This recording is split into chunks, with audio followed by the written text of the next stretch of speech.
Hello students, myself Najiba Ibrahim and welcome back to my channel e learning accounts and maths. Students, हमने question number 14 तक सारे questions कर लिए थे। आज हमें नेक्स्ट क्वेश्चंस करने हैं। तो देखिए, क्वेश्चन नंबर 15 में लिखा हुआ है, calculate cash from operating activities from the following balance sheets.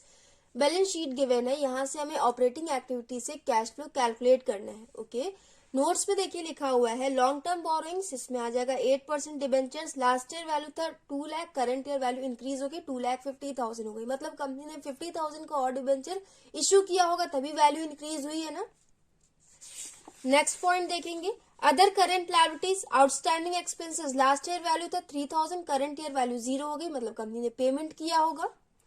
Short term provision for tax, last year का बैलेंस दिया हुआ है 70,000 एंड करंट ईयर का बैलेंस दिया हुआ है 75,000। स्टूडेंट्स, बहुत ही ध्यान से मेरी बात सुनिएगा, जब भी आपके क्वेश्चन में प्रोविजन फॉर टैक्स का लास्ट ईयर का बैलेंस एंड करंट ईयर का बैलेंस दोनों ही गिवन हो, तो उसका हम यूज कैसे करते हैं सोल्यूशन में, आपको देखना बहुत ही जरूरी है। अगर ये वाला पॉइंट आपका क्लियर नहीं हुआ तो आगे के सॉल्यूशंस आपके रॉन्ग हो सकते हैं। आगे के क्वेश्चंस में आपको ये पॉइंट मिल जाएगा। ओके, तो बहुत ही ध्यान से देखिएगा।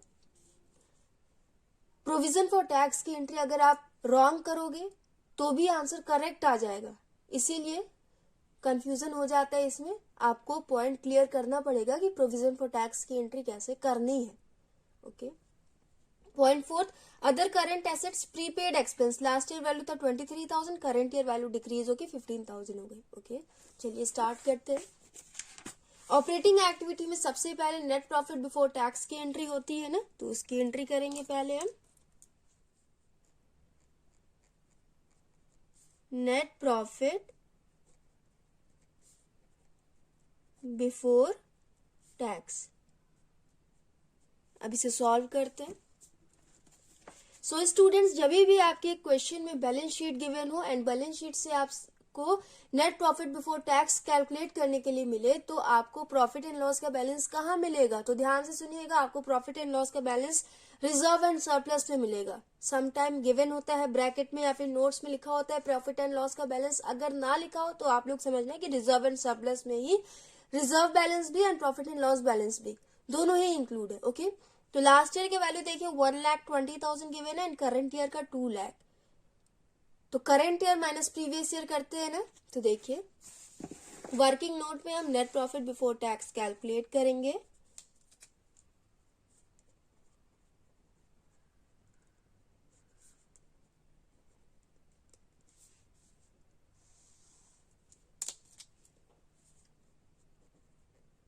प्रॉफिट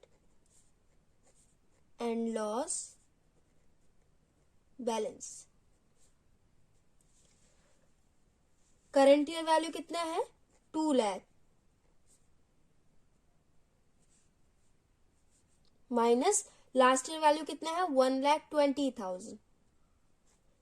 2 लाख माइनस 1,20,000 ये हो जाएगा 80,000, यहाँ लिख देंगे 80,000। प्रॉफिट एंड लॉस का बैलेंस आ गया। इसके बाद देखिए आपके क्वेश्चन में रिजर्व अमाउंट गिवन है नहीं, इसी में दोनों इंक्लूड होगा, तो उसकी एंट्री हमने कर ली। उसके बाद डिविडेंड भी गिवन नहीं है, तो net profit before tax calculate करने के लिए डिविडेंड को हम ऐड करते हैं ना, अगर क्वेश्चन में गिवन हो तो यहाँ पे गिवन है नहीं, but provision for tax given है। देखिए प्रोविजन फॉर टैक्स गिवन है, तो ध्यान से सुनिएगा अब मेरी बात कि प्रोविजन फॉर टैक्स का जब लास्ट ईयर का बैलेंस एंड करंट ईयर का बैलेंस दोनों ही गिवन हो, तो इसके सॉल्यूशन में कैसे यूज करते हैं। स्टूडेंट्स, प्रोविजन कंपनी क्यों मेंटेन करती है, ताकि कंपनी को टैक्स पे करना पड़े। एवरी ईयर कंपनी टैक्स पे करती होगी ना, सब अपने इनकम पे टैक्स पे करते हैं, जिसे हम इनकम टैक्स कहते हैं। तो इनकम टैक्स पे करने के लिए कंपनी प्रोविजन मेंटेन करती है। ओके, तो यहाँ पे करंट ईयर का वैल्यू 75,000 दिया हुआ है, इसका मतलब कंपनी ने प्रॉफिट में से निकाल के 75,000 प्रोविजन में डाला होगा, तभी यहाँ करंट ईयर में शो कर रहा है। तो इस 75,000 को हम प्रॉफिट में ऐड कर देंगे, तभी हमारा नेट प्रॉफिट बिफोर टैक्स आएगा, मतलब टैक्स पे करने से पहले का profit. Okay, net profit before tax का मतलब क्या होता है, टैक्स पे करने के पहले का प्रॉफिट। तो यहाँ पे प्रॉफिट बैलेंस में हम कंपनी ने टैक्स पे करने के लिए जो प्रोविजन बनाया है उसे हम वापस से प्रॉफिट में ऐड कर देंगे। ओके, तो नेट प्रॉफिट बिफोर टैक्स आ जाएगा हमारा। तो यहाँ देखिए provision for tax,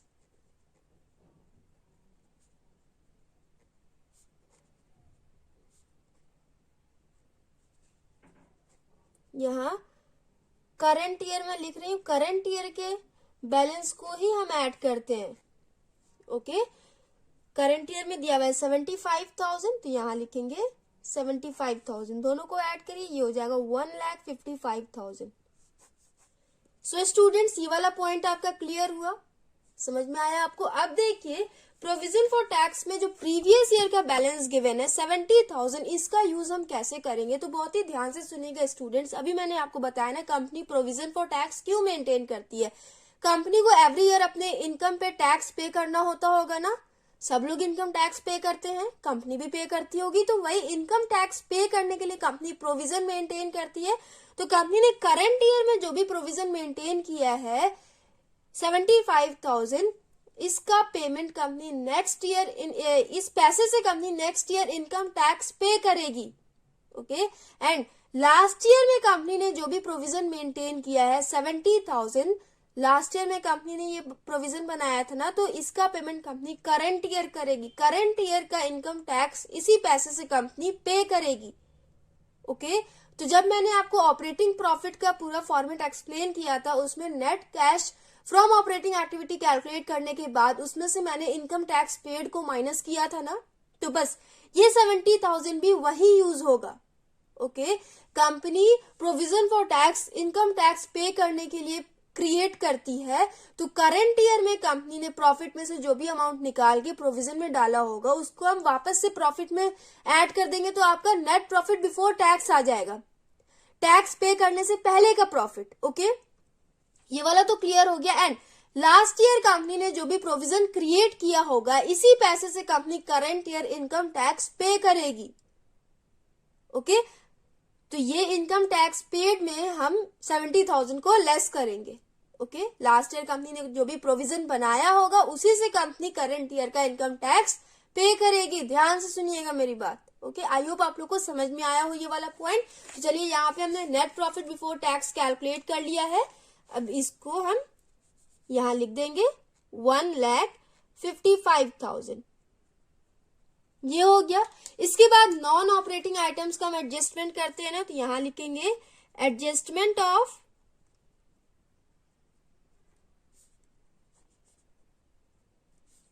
non operating या फिर नॉन कैश आइटम्स। इसमें क्या क्या हो जाएगा, क्वेश्चन में क्या क्या गिवन है। बैलेंस शीट में तो कोई भी ऐसा पॉइंट नहीं गिवन है जो नॉन कैश कहलाए, बट यहाँ पे नोट्स में देखिए लिखा हुआ है लॉन्ग टर्म बोरोइंग्स में 8% डिबेंचर्स। यहाँ पे कंपनी ने डिबेंचर्स इश्यू किया है, तो एवरी ईयर कंपनी अपने डिबेंचर होल्डर्स को इंटरेस्ट भी पे करती होगी, तो इंटरेस्ट पेड आपका एक्सपेंस होता है, नॉन ऑपरेटिंग एक्सपेंस होता है, तो इसकी एंट्री हम यहाँ करेंगे। ओके, एक्सपेंस होता है, एक्सपेंसेस को हम ऐड करते हैं ना, तो इसे हम ऐड करेंगे। क्वेश्चन ये आता है कि इंटरेस्ट ऑन डिबेंचर हम कैलकुलेट कैसे करेंगे, तो बहुत ही ध्यान से देखिएगा स्टूडेंट्स। यहाँ पे कंपनी ने 2022 में और डिबेंचर्स को इशू किया है, टोटल 2,50,000 के डिबेंचर्स हो गए, बट ये डिबेंचर कंपनी ने कब इशू किया है, स्टार्टिंग में, मिडिल में कि एंड में, कब इशू किया है।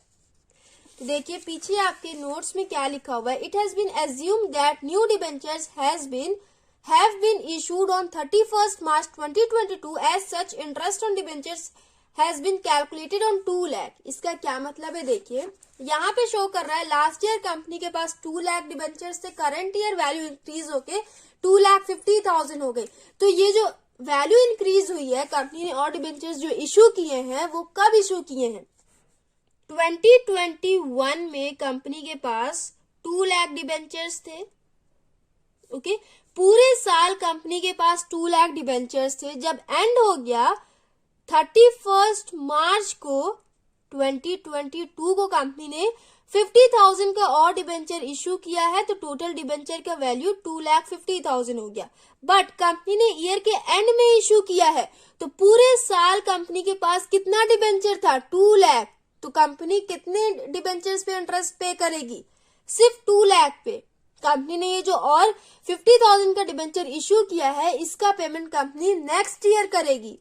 ओके, समझ में आया ना आपको। तो यहाँ पे हम 2 लाख पे इंटरेस्ट ऑन डिबेंचर कैलकुलेट करेंगे। 2 लाख इंटू इंटरेस्ट रेट कहाँ दिया होता है, डिबेंचर के साथ ही लिखा होता है। ये जो रेट गिवन है ना, ये इंटरेस्ट रेट कहलाता है।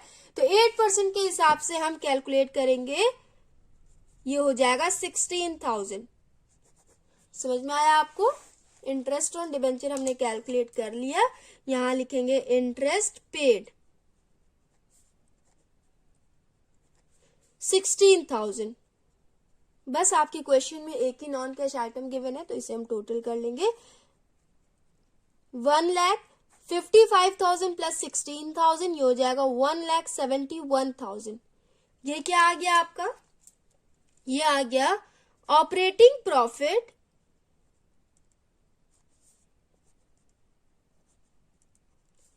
Before working capital changes. इसके बाद हम current asset and current liability का ट्रीटमेंट करते हैं ना, तो चलिए वो भी कर लेंगे। तो बैलेंस शीट में देखिए आपके करंट लायबिलिटी में क्या क्या गिवन है। यहाँ पे अदर करंट लायबिलिटीज दिया हुआ है। लास्ट ईयर वैल्यू था 3,000, करंट ईयर वैल्यू 0 हो गई। तो अदर करंट लायबिलिटी में क्या हो जाएगा, यहाँ पे आउटस्टैंडिंग एक्सपेंस गिवन है। आउटस्टैंडिंग एक्सपेंस का लास्ट ईयर वैल्यू था 3,000, करंट ईयर वैल्यू 0 हो गई, मतलब कंपनी ने पेमेंट कर दिया होगा तभी वैल्यू 0 हुई है। आउटफ्लो हुआ, आउटफ्लोज को हम लेस करते हैं, तो यहां लिखेंगे लेस। जब वैल्यू डिक्रीज होती है ना करंट लायबिलिटी की, तो उसे हम लेस करते हैं। आउटस्टैंडिंग एक्सपेंसेस ब्रैकेट में हो जाएगा 3,000। हो गया। और कोई करंट लायबिलिटी गिवन नहीं है। शॉर्ट टर्म प्रोविजन है, इसमें प्रोविजन फॉर टैक्स गिवन था, तो इसकी एंट्री हमने कर ली है। यहां हो जाएगा ब्रैकेट में 3,000। इसके बाद करंट एसेट का ट्रीटमेंट देखेंगे।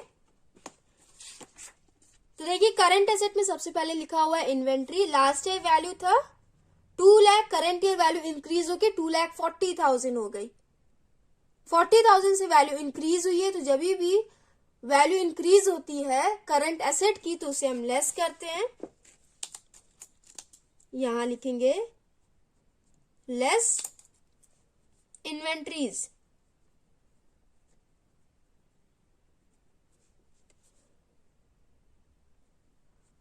मतलब कंपनी ने और इन्वेंट्री परचेज किया है, तो कैश आउटफ्लो हुआ है, इसीलिए हम लेस करेंगे। ओके। उसके बाद next trade receivables. Last year value था 1,80,000, करंट ईयर वैल्यू इंक्रीज होके 2 लाख हो गई। वैल्यू इंक्रीज हुई है, इसे भी हम लेस करेंगे। Trade receivables 20,000। उसके बाद देखिए students cash and cash equivalents given है, तो इसकी एंट्री ऑपरेटिंग में नहीं होती है ना, तो इसकी एंट्री नहीं करेंगे। अदर करंट एसेट में यहाँ पे दिया हुआ है प्रीपेड एक्सपेंस। प्रीपेड एक्सपेंस की एंट्री हम करते हैं ना, करंट एसेट होता है ये। लास्ट ईयर वैल्यू था 23,000, करंट ईयर वैल्यू डिक्रीज होकर 15,000 हो गई। तो जब भी करंट एसेट की वैल्यू डिक्रीज होती है तो उसे हम ऐड करते हैं। तो 23,000 माइनस 15,000, ये हो जाएगा 8,000। 8,000 को हम ऐड करेंगे। प्रीपेड एक्सपेंसेस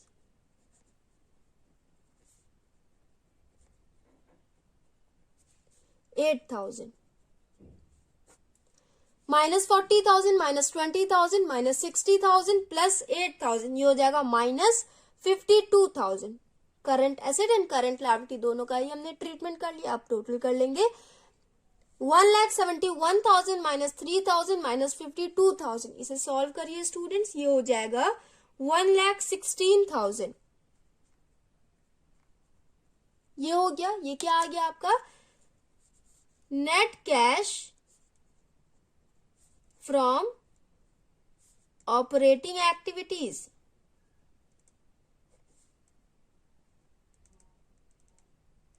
ये हो गया।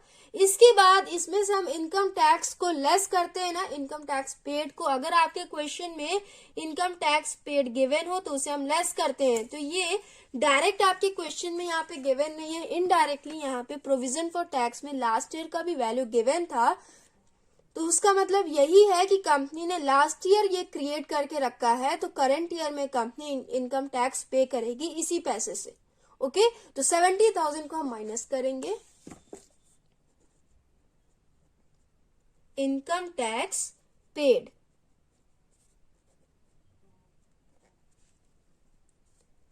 70,000। 1,16,000 माइनस 70,000 ये हो जाएगा 46,000। ये आ गया आपका cash flow from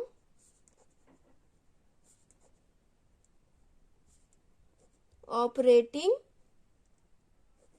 activities. Question number 15 हमने कंप्लीट कर लिया स्टूडेंट्स। आई होप आप लोग को समझ में आया हो। अब देखिए क्वेश्चन नंबर 16 करेंगे। तो यहां लिखा हुआ है The following is the statement of profit and loss of Z Limited for the year ended 31st March 2022। Z Limited का profit and loss, statement of profit and loss account दिया हुआ है, इससे हमें कैश फ्लो कैलकुलेट करना है। तो काफी इजी होता है ये भी, जैसे आप बैलेंस शीट से कैलकुलेट करते हैं ना, वैसे इससे भी हम कैलकुलेट कर लेंगे। यहाँ देखिए पॉइंट फर्स्ट में लिखा हुआ है रेवेन्यू फ्रॉम ऑपरेशंस। तो ऑपरेटिंग एक्टिविटी में रेवेन्यू की कोई भी एंट्री नहीं होती है, तो इसकी एंट्री नहीं करेंगे। सेकंड परचेज, परचेज की भी कोई एंट्री नहीं होती है, तो इसकी भी एंट्री नहीं करेंगे। नेक्स्ट पॉइंट लिखा हुआ है changes in inventories, opening inventory minus closing inventory. Inventory current asset में आता है, तो करंट एसेट्स की एंट्री हम ऑपरेटिंग में करते हैं ना, तो इसकी एंट्री हम कर लेंगे। कैसे करेंगे मैं आगे आपको एक्सप्लेन करूंगी। डेप्रिसिएशन एंड एमोटाइजेशन एक्सपेंसेस, ये दोनों नॉन कैश आइटम होते हैं, इसकी एंट्री हम करते हैं ना, तो इसकी एंट्री हम कर लेंगे। अदर एक्सपेंसेस, टोटल एक्सपेंसेस, इन दोनों की कोई एंट्री नहीं होगी। Profit before tax, students operating activity में फर्स्ट पॉइंट आपका क्या होता है, सबसे पहले आप क्या कैलकुलेट करते हैं, नेट प्रॉफिट बिफोर टैक्स। तो यहाँ पे ऑलरेडी आपका गिवन है प्रॉफिट बिफोर टैक्स 8 लाख, तो डायरेक्ट हम ये लिख लेंगे। ओके, उसके बाद देखिए एडिशनल इन्फॉर्मेशन में current asset and current liability increase और डिक्रीज हुई है, तो वही गिवन है। तो जब सोल्यूशन करेंगे तो ये मैं आपको पढ़ के सॉल्व करूंगी। देखिए सबसे पहले हम फॉर्मेट बना लेंगे, फॉर्मेट मैंने ऑलरेडी बना रखा है। चलिए यहाँ पे सबसे पहले नेट प्रॉफिट बिफोर टैक्स की एंट्री करेंगे। यहाँ लिखेंगे net profit before tax, 8 lakh दिया हुआ है ना, तो यहाँ लिखेंगे 8 लाख, हो गया। इसके बाद adjustments of non cash items,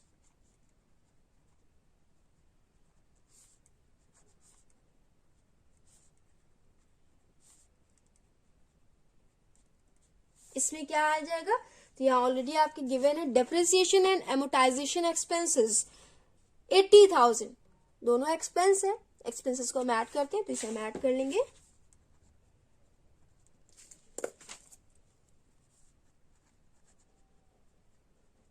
depreciation and amortisation expense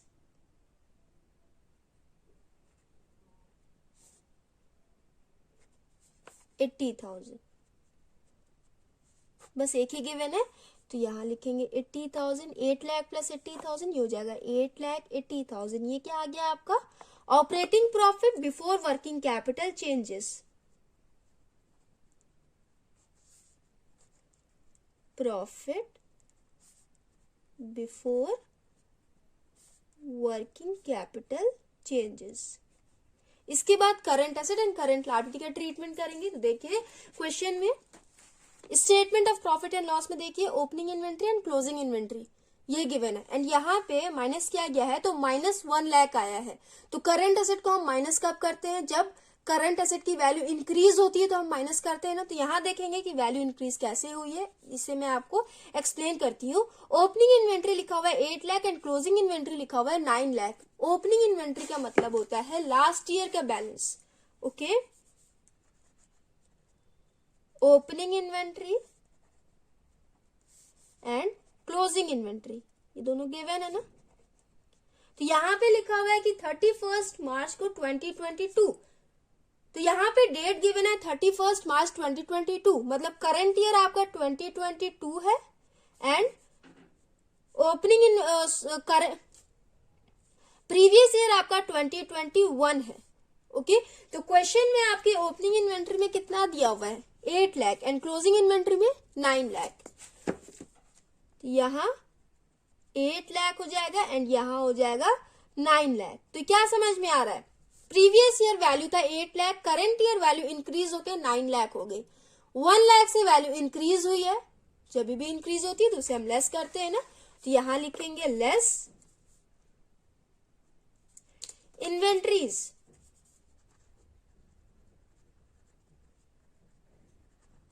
bracket में हो जाएगा 1 लाख। पॉइंट क्लियर हुआ आपका। उसके बाद देखिए एडिशनल इंफॉर्मेशन में sundry creditors increase by 40,000। Sundry creditor की वैल्यू इंक्रीज हुई है 40,000 से, तो ये लायबिलिटी होता है ना, तो लायबिलिटी में इसकी एंट्री करेंगे। Sundry debtors increase by 70,000, debtor की वैल्यू 70,000 से इंक्रीज हो गई है, तो इसे भी हम लेस कर लेंगे। यहां लिखेंगे लेस सन्ड्री डेटर्स 70,000। उसके बाद देखिए आउटस्टैंडिंग वेजेस दिया हुआ है, तो ये करंट लायबिलिटी होता है। Next bills receivable decrease by 5,000, bill receivable की वैल्यू डिक्रीज हुई है, तो उसे हम क्या करेंगे, जब वैल्यू डिक्रीज होती है तो ऐड करते हैं बिल्स रिसीवेबल, कितने से वैल्यू डिक्रीज हुई है, 5,000 से। Next point prepaid expense decrease by 20,000, prepaid expense का वैल्यू 20,000 से डिक्रीज हुआ है, तो इसे भी हम ऐड कर लेंगे। ये हो जाएगा प्रीपेड एक्सपेंस 20,000 से वैल्यू डिक्रीज हुई है, तो इसे हम ऐड कर देंगे। करंट एसेट के ट्रीटमेंट हमने कर लिया, आप टोटल कर लेंगे। -1 लाख -70,000, -1,70,000 प्लस 5,000 प्लस 20,000। स्टूडेंट्स इसे सॉल्व करिए आप लोग, ये हो जाएगा -1,45,000 हो गया। करंट एसेट का टोटल हमने कर लिया। अब देखिए करंट लायबिलिटी सन्ड्री क्रेडिटर की वैल्यू इंक्रीज हुई है 40,000 से, तो जब वैल्यू इंक्रीज होती है तो उसे हम ऐड करते हैं, तो इसे ऐड कर लेंगे। एंड आउटस्टैंडिंग वेजेस की वैल्यू डिक्रीज हुई है 10,000 से, तो जब वैल्यू डिक्रीज होती है तो उसे हम लेस करते हैं, तो इसे हम लेस कर लेंगे।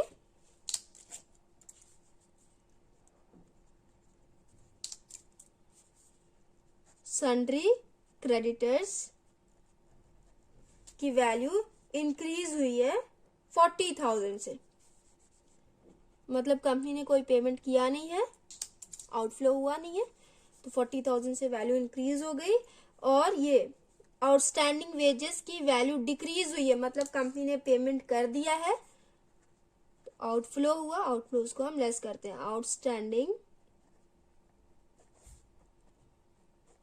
वेजेस 10,000, 40,000 माइनस 10,000, ये हो जाएगा 30,000। करंट लायबिलिटी का भी हमने ट्रीटमेंट कर लिया। अब देखिए टोटल कर लेंगे 8,80,000 माइनस 1,45,000 प्लस 30,000, इसे टोटल करिए स्टूडेंट्स, ये हो जाएगा 7,65,000। प्रोविजन फॉर टैक्स गिवन है नहीं, इनकम टैक्स पेड गिवन है नहीं, तो हमारा ये डायरेक्ट आ जाएगा cash flow from operating activities.